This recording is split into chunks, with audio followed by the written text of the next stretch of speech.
Am I the a-hole for reporting my mom for identity fraud? I, 24 male, and my girlfriend put in an application to rent a condo and found out my mom borrowed about $43,000 with my social insurance.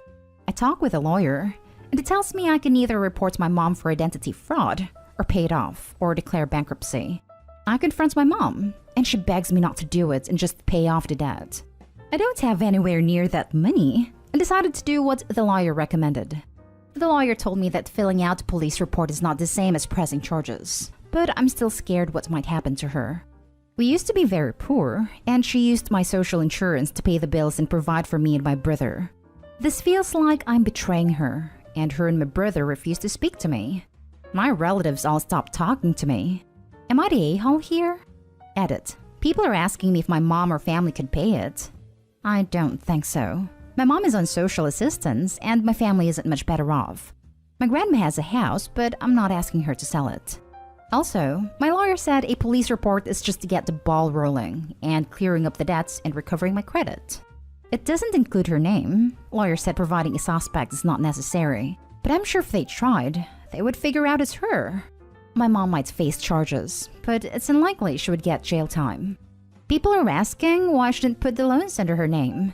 She's got terrible credit and has declared bankruptcy before, but I'm not sure when. I don't know if my brother has checked his credit. He blocked me on WhatsApp, Facebook, and his phone. To clarify, she probably didn't borrow $43,000.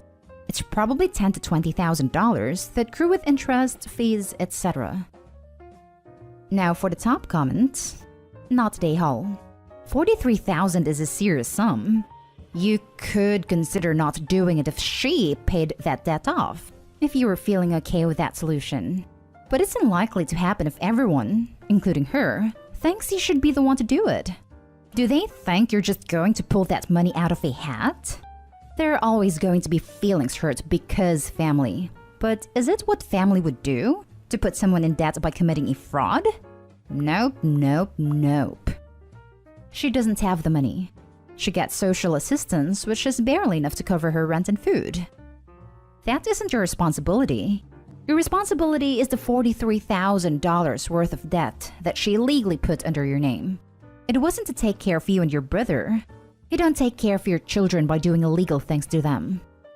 Funny how the brother also thinks Opie is the a-hole. Probably because Mommy Dearest didn't steal money from him. Not the a-hole. Your mom committed fraud and left you owing $43,000 to the government. I know things can get desperate for people sometimes, but the fact that she didn't tell you, hasn't made attempts to pay it back, work with you to pay it back, that shows she's not taking responsibility for her actions.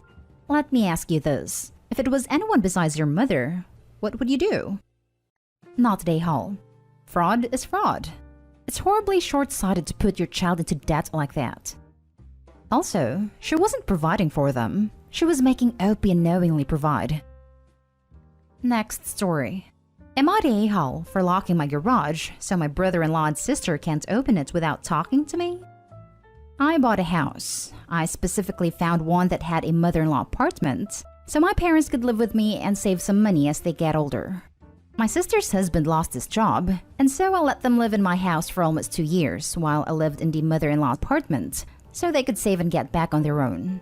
Well, after 2 years, they hadn't saved anything, and so I told them it was time to leave. They moved out last June.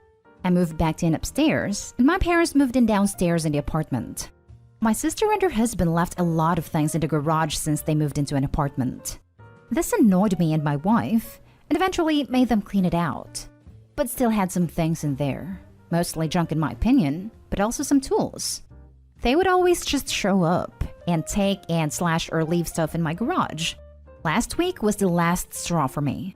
Her husband showed up, opened the garage, and stored a top to his Jeep, which took up most of the space. No hello, no text, nothing. I felt disrespected. I changed the code to the garage and locked the side door from the inside. Today they showed up again to get a tool. I assumed they were visiting my mom. She told them to ask me to get into the garage, and they got really mad. They said they're family. It's their stuff. They shouldn't have to. I feel like it's my house, and while I would probably never say no if they asked to store something, but it's common decency to ask someone first. Even just send a text saying, "Hey, I'm dropping off something today." Not today, Hall. Your sister and brother-in-law sounds like moochers. I wouldn't give them the garage door code. Probably should also tell them they have until the end of the month to get their stuff out of your garage, or it'll wind up on the curb. They are moving into a house in 4 weeks, so I assume they will finally take all their stuff. That's good, but don't assume they will. Maybe drop a hint, like by telling them, "Now that you are getting your own place, you can get all your stuff out of my garage finally." Not today, Hull. It is time for them to take everything out and put it in storage. Inform them that they have 2 weeks to empty it out. After that, everything in there will be considered abandoned, and you will keep what you want and throw away the rest. I really thought this would be more controversial. I'm starting to not feel guilty at all about it. Not today, Hull. They don't live there, and they shouldn't have their stuff in your garage. You let them stay 2 years rent-free, and they show no appreciation and squander the opportunity. You've done enough for these people. Pick a date and say they have to come get their stuff on this day. All of it. After that, it's going to the dump. Not today, Hull. In my family, we all share. My sister has left her tires in my garage, and my parents have stored my stuff, and so on. Sharing our space is really normal in my family. We always ask permission first, and always let each other know when we will be picking stuff up. We would never dream of just randomly showing up to pick up or drop off stuff. I'd be right pissed if someone kept coming into my garage without asking first, and I'd be even more pissed if someone dropped off something large without asking first. What if you were planning on using that space that is now occupied by a Jeep top? Now for the next story. Am I the a-hole for not wanting to support my family forever? I, 24 male, still live at home with my grandma. So does my older brother, my uncle, and my mom. For my whole life, we've kind of just helped each other out with everything financially. Even since I've been an adult, they have helped me with a ton. Only in the last year or so have I realized how awful this is, and decided to work on getting my own place. They were also used to this way of living that there's no way any of them besides my grandma could make it on their own. I, for one, am sick of it and want to be independent. So I stopped smoking cigs and grass and stopped giving them any extra money and have been saving literally every extra dime I have and just finally got a car. Still saving to move soon. My brother, on the other hand, spends all his money on grass and video games. Spent his entire tax return on a new Xbox and smoked the rest. Literally the next day, his car messed up and is basically trashed. After about a week of taking him to and from work every morning immediately after getting off of my job, I ask him if he's been looking at any cars, and he says, "No, you have a car. I don't need another one until whenever you move." I told him kind of harshly how this BS, that I have worked myself off so I could have my own car, and I'm not giving him rides forever if he's not gonna even try to get his own. I told him if he hadn't immediately spent his tax money in crap, he could have fixed his car, and that he needed to change his priorities or he would never get anywhere. A few days later, I heard him talking about me to everyone, and telling them how Peyton goes and gets a decent job and says screw all of us, and now he's gonna move after all we've done for him. And they all seem to agree. In my head, I know I'm just trying to be an independent, responsible adult, and I don't want to be stuck in this lifestyle anymore. I feel like such a loser because of the way my home life is, and I want to get out before I end up like them, a fully grown 30-plus-year-old adult living with grandma. But my anxiety-riddled brain makes me feel so guilty about betraying them. Sorry for the length, and if this isn't very well written. I'm on my phone at work typing for a few seconds at a time, lol. Just trying to gain some clarity. Now for the comments. Not today, Hull. There's nothing wrong with you wanting to be independent and to have your own life. Don't let them make you feel guilty about it. Good luck. Not today, Hull. I used to do everything for my family. I started therapy because I was so unhappy and realized I was enabling everyone. My family was happy and relaxed because I took care of all the hard stuff. So I stopped. There was about a year where everyone was calling me selfish, getting mad at me, and guilting me when I wouldn't help. But eventually they started learning to deal with their own issues and grew as people. I started feeling happier and just better overall. It was 100% the right move. My only regret was not doing it earlier. There will be pushback because the dynamic is changing, but that's not a bad thing. When they ask for help, take a step back and say, do they really need my help or would I be enabling them? Not day haul. You've quit doing things that were costing you extra money, and at least one that will help your health long term, and are working hard to better yourself and your life. This is a good thing. Telling your brother he needs to get his car situated before you move is smart. It sounds like your family's happy where they are and how they live, and that's fine. Make it clear you're not judging. You just want something different. Not day haul. Since I come from this kind of family, I think you should become familiar with the phrase, crabs in a bucket. Not that I've ever had a bucket of crabs in real life, but supposedly they will not let any of the other crabs escape. And if one makes a break for it, they'll grab his little crab legs and drag him back down. Your family will be angry and resentful, and they will badmouth you and try to use propaganda like, family doesn't do that. And you have to develop a little healthy contempt for that kind of life in order to get the motivation to work yourself out of it and onto something better.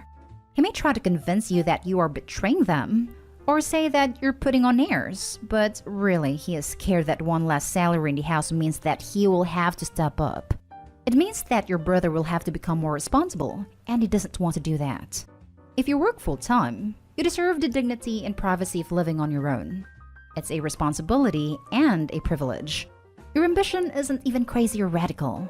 It's totally normal to want your own place. But having goals of your own just shines a spotlight on his situation, and now that he has to really examine his life, he's embarrassed by it. Living at home at 30 with your mom and grandma. He was speaking out of anger, shame, and fear. You provided a cushion for his life and you're taking it away. Last pot? Oh no. Ignore him and forge ahead. Last story. Would I be the a-hole if I told my roommate's mom that I won't be following her rules in my apartment? My roommate, who I'll call Emily, and I, both 21 female, are college students and we live in an off-campus apartment together. We split rents and utilities 50-50. I pay for my part myself, but Emily's parents pay for hers. Emily's mom is a bit overbearing and has a lot of rules for our apartment. The main one being that no boyfriend are allowed to sleep over, as it's against her religion. She specifically told Emily to have a talk with me about this subject to tell me this isn't allowed after we moved in. Emily doesn't care if I have my boyfriend over for the night, as she does it all the time without telling her parents. However, it strikes me the wrong way that Emily's mom feels like she can impose non-negotiable rules on me when she doesn't pay for any of my part of the bills. Today, Emily's parents are coming to visit, and I expect her mom to go over all of the rules that she set with me. Would I be the a-hole if I told her mom that, with all due respect, I'm paying my portion of the rent and she doesn't have any control of the things I do in my own apartment? On one hand, I feel like I'm justified. This woman is trying to impose her own religious beliefs onto me in an apartment that I pay half of the bills for. The idea of just rolling over and telling her that I'll obey her demands when just doing my own thing behind her back doesn't sit right with me. However, after speaking to my own mother about the subject, she thinks that it would be disrespectful. She says that even though I'm paying for my half of the rent, Emily's family is still paying for this apartment, and they should be able to have a say of what goes on, even if Emily and I just end up breaking those rules anyway. I've spoken to Emily about this subject, and she doesn't care if I tell her mom that I will or will not be following those rules, as long as I don't indicate that Emily breaks them.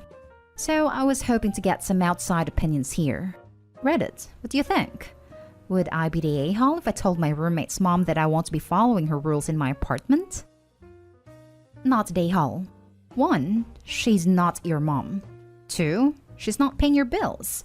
Tell her to buzz off. This is the only correct answer. Well, maybe Emily gets yanked from apartment and her life is worse. You have every right to tell the mom you won't be following her rules. But don't be surprised if you're looking for a new roommate soon after. Yeah, that's what I'm worried about too. I know it's tempting to tell them to buzz off, but I think it would be preferable for you and Emily to just grin and bear it through this visit, so you can get on with your lives when they leave.